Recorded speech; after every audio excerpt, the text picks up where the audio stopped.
everybody, it's Kyra from BodyCandy. Welcome back to another episode of The Tea. Today's episode of The Tea will be covering piercing myths part 2. Most importantly, remember to like, comment and subscribe to BodyCandy. Make sure you see all of our videos. Let's go. Piercing myth 1.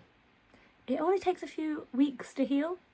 The fact is, whatever social media has told you the healing time is for your piercing, it's probably incorrect. Your lobes possibly heal in 6 weeks, but it's unlikely that your nostril will be fully healed in 3 months. Everyone's body is different, and healing depends on your health, your immune system, and a lot of different factors. But one thing that healing requires, most importantly, is time. If your piercing went through cartilage, it'll take longer to heal than one that went through skin. Piercings such as Navels, nipples, snug can take up to a year, while cheek piercings, dimples, if you will, can take even longer. Healing a piercing is about patience, don't rush it, and don't expect it to happen overnight. Myth number 2. Titanium and surgical steel are the same. Fact is, they're completely different. A thing called ASTM F-136 titanium, an implant-grade titanium that is body safe and free of all allergens. Pro tip, if you have any concerns that your piercer is selling some shoddy titanium, ask to see a mill certificate. They should be able to produce it for you. Stainless steel is a fantastic option and can also be medical grade, but it does have the potential to contain allergens like nickel, and that's heavier than titanium. Great for healed piercings, but not so great for getting pierced with. I have some titanium and surgical steel jewellery options linked in the caption down below if you're interested in shopping those. Number 3. Jewellery threading doesn't really matter.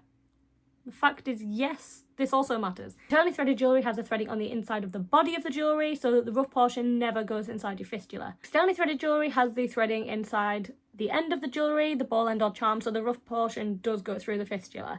This can harm fragile cells that are still healing and can cause quite a bit of damage. It's fine for healed piercings, but it's not entirely appropriate for getting pierced with. Threadless jewellery has a small wire on the charm/ball end to hold it in place. No threading equals no issue. That is the mantra that we live by. Link some threaded and threadless jewellery options down below as well if that's something you're interested in. Really highly recommend it. Also helps you stop losing your charm/ball ends. Number 4, you can clean a piercing with hydrogen peroxide or alcohol.